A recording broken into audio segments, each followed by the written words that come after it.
Hello and welcome to this new tutorial. Alright, so we've just created the RNN variable scope with our two tensors. First, the matrix of weights output W, and second, the 1D tensor of biases output B. And now we're finally ready to get the outputs of the RNN, which are, I remind, if we go to our World Models article, the two outputs of the RNN are first Z, which we'll first get in a deterministic way as in the classic model of the RNN, and second, the hidden state, which we'll get as well in the same function that we're going to use, which is the dynamic RNN function. And speaking of this dynamic RNN function, well, this is going to be our starting point right now, because what we're going to do exactly is just get this whole function with all these inputs here. And for the inputs where we'll keep the default values, well, we'll just remove them. Alright, so I'm going to copy this, and back in Python, well, here we go. Let's get our two outputs. And since this function returns directly these outputs, well, the first thing we're going to do is introduce the variables which will be returned by this function. And so the first output, Z, first obtained in a deterministic way, we're going to call that simply output.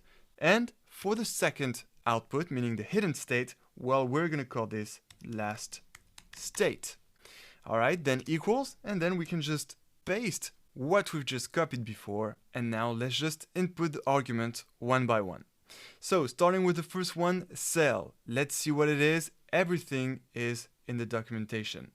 And as we see, cell is an instance of the RNN cell or the LSTM cell, which is our case for us, because indeed the cell that we created before in our implementation is exactly here. Cell fn equals tf contrib RNN layer norm basic LSTM cell. It was created as an object of this class layer norm basic LSTM cell.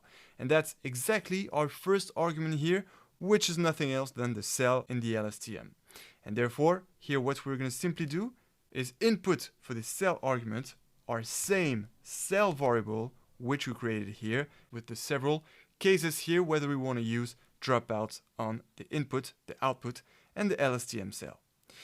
Alright, so that's for our first argument. Now, let's see for the second one, input. So let's go back again to our documentation. The second argument is input, which are of course the RNN inputs.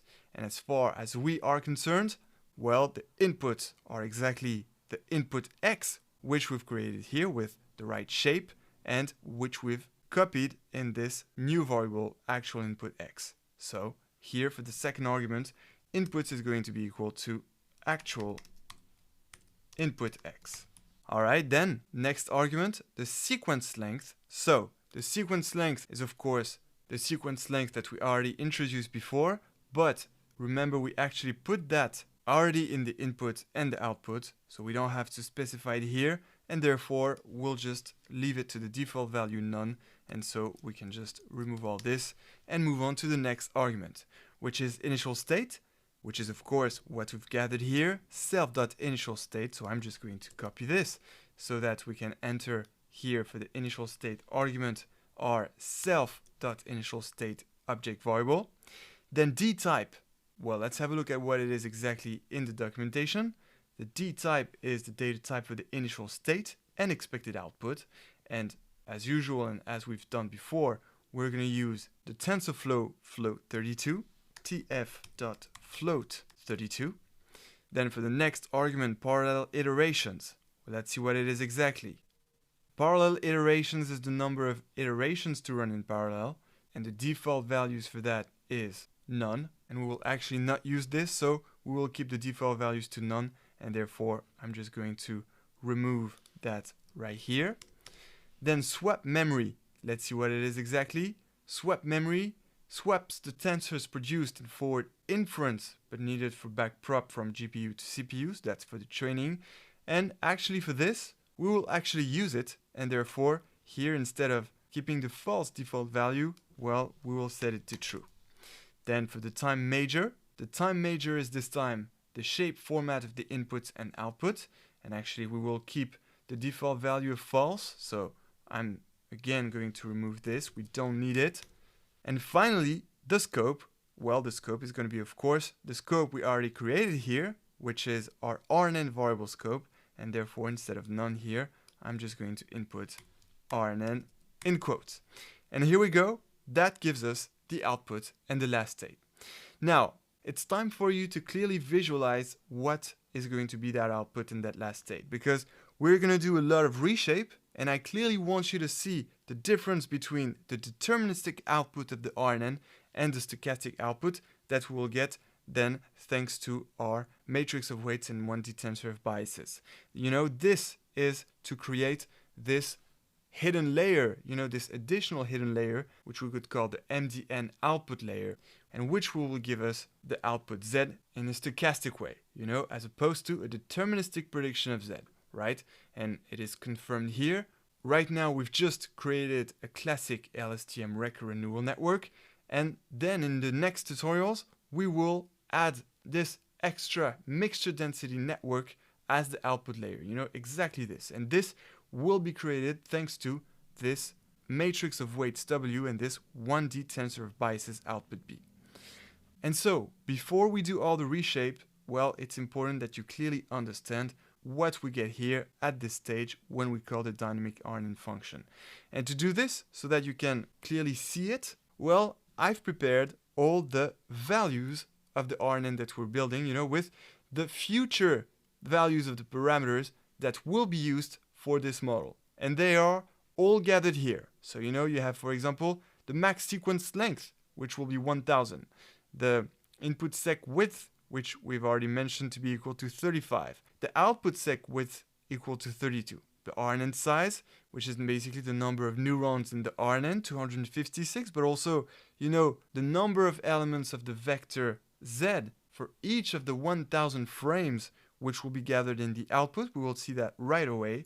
And all the other parameters, such as the learning rate equals to 0.1%, and all the dropout values, which we've already gathered. So, what we're going to do now, in order to clearly see what this output is equal to, well, I'm simply going to execute all this from here to the top so that we can see the shape of that output. So, executing by pressing Command or Control plus Enter.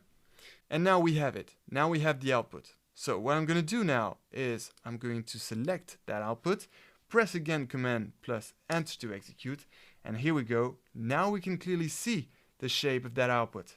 And so the shape of that output, as we can see, is a 3D tensor, a 3D TensorFlow tensor of dimensions 100, 1000, and 256. So it's really important to understand this. I'm going to explain right away what these numbers are. Let's start with the first one. 100 is the number of samples in the batch, so this first dimension corresponds to the batch. Then 1000 here corresponds to that max sequence length that we've specified for the input and also for the output. And this corresponds basically to the number of frames that we'll have in each sample of the batch. So for each of these 100 samples of the batch, we'll have 1000 frames. And for each of these 1000 frames, we'll have 256 elements in that output vector returned by the RNN. So we'll have 1000 output vectors returned in total by the RNN, each one corresponding to a specific frame. However, all these frames are not taken randomly. They are, of course, a sequence of frames happening in the game.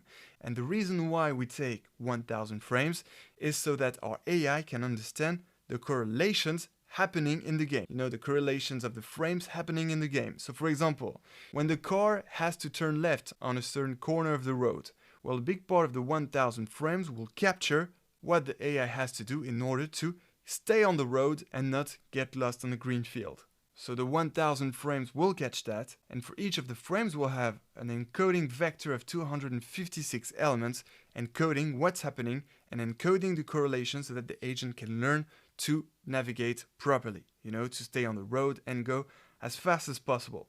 So it's really important that you get this. Right now, we've just got the deterministic output of the RNN, which is a 3D tensor for which the 3 dimensions correspond respectively to, first, the batch, second, the max sequence length, or the number of frames that there are in each sample of the batch, and for each frame, the third dimension will be the number of elements in the output vector and coding what's happening in that specific frame.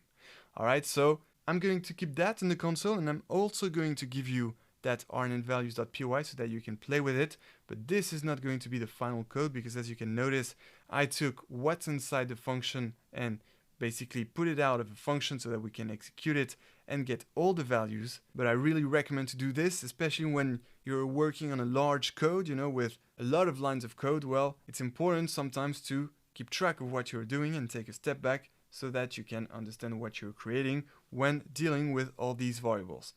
Alright, so now we're going to move on to the next tutorial, where we'll start all the reshapes of the output. And the reason for that is because we're going to create that additional layer, which is exactly this one, and we're going to do that thanks to what we've created here, meaning the matrix of weights output W and the matrix of biases output B. You have to understand that the purpose of creating these two tensors here is just to create this additional hidden layer, or output layer as it says in the article, a mixture density network as the output layer, so that we can get the output Z as a stochastic prediction as opposed to a deterministic prediction.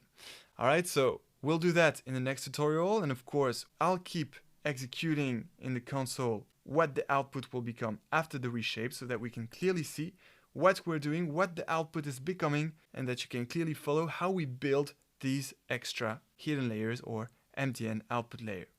Alright, so let's do that in the next tutorial. I can't wait to move on to that next step, because here we go. We are starting now the MDN part of the MDN RNN. We're done with this section, building the RNN, and so as soon as you're ready, let's kick this off in the next tutorial. Until then, enjoy AI.